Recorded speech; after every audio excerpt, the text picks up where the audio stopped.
Interesting. I was just checking on a message that I've received from Clive. He sent a report in. Clive, of course, our very own reporter at this particular moment. He was an analyst. Now he's a reporter. He's in the US of A, Boston right now. Was up and about yesterday. Spoke to a few FIFA officials, including Zabaleta and Gilberto Silver, all about what we have seen at the World Cup and the big changes from the rules which we have seen, covering your mouth, not wasting time, which allows the game to go on much faster, more smooth, and smoother is actually what I should say. Superlatives, comparatives, Chico English. Anyway, what he did is speak to these guys, and they shared their thoughts on whether the expanded FIFA World Cup, which has come with some new rules, has been a success. We give you that report, go to a break. When we come back, we'll be crossing around East Africa.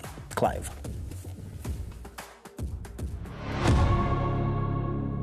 Good evening, guys, or should I say good afternoon. I hope you are having a wonderful time and enjoying yourselves back in studio like we are here in Boston, Massachusetts. We don't have football action in Boston today, so we will probably going out there in the different public viewing places to see that we do catch up with the World Cup action with the rest of the community.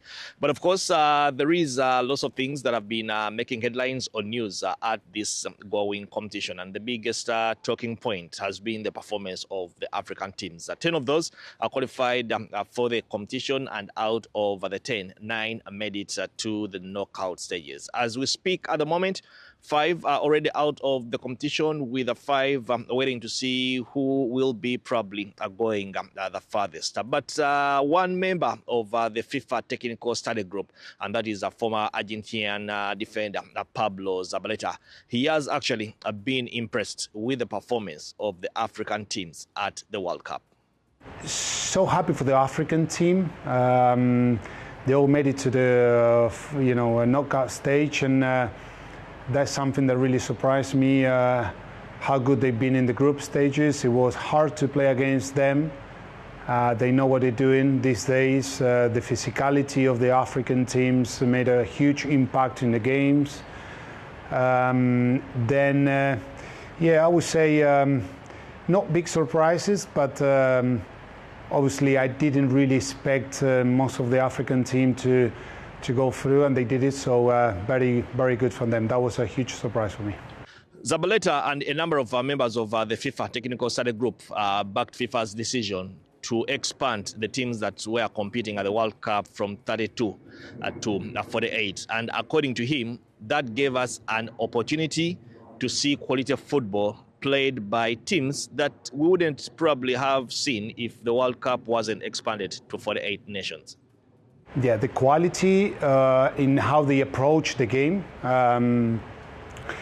but also you can see that for those teams, by being for the first time in the World Cup and having a draw even in the group stage, that has been incredible for them. You can see the emotions, the passion from those teams by getting a point in one of the games. I would say, I don't know, that point of Curaçao against Ecuador, you can see how the players' reaction after the game, and you can see the fans from the stadium, and you can see also the celebration in their country about being able to get a point, and that is huge for those teams.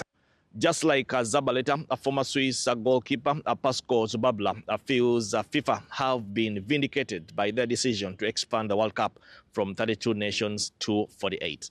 For me, I was also thinking, wow, 48 teams, how it will be. Yeah, it will be the gap massive or not. I think we have and we see all the answers. And we received all the answers. It's fantastic to see teams, they're performing.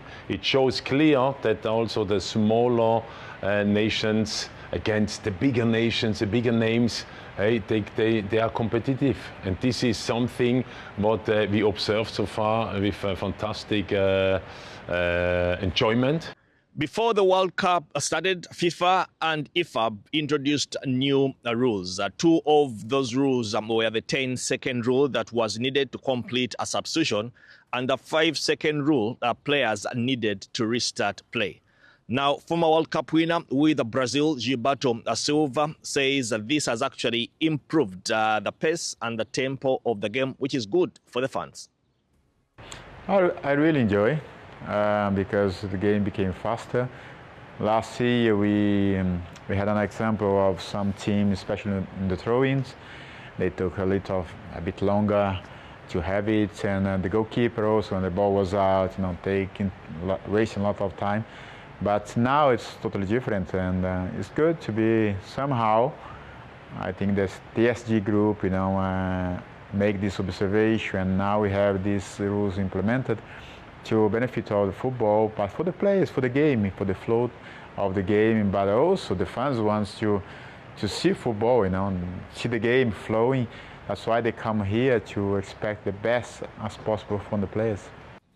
Well, that's all I had for you guys. Time to get some lunch and yes, freshen up. Try to go out in town and look for a nice spot where I'll be able to catch today's action of the 2026 FIFA World Cup as we wait to see if Algeria will be joining Morocco in the round of 16 or they will be joining the others who are already on their way home.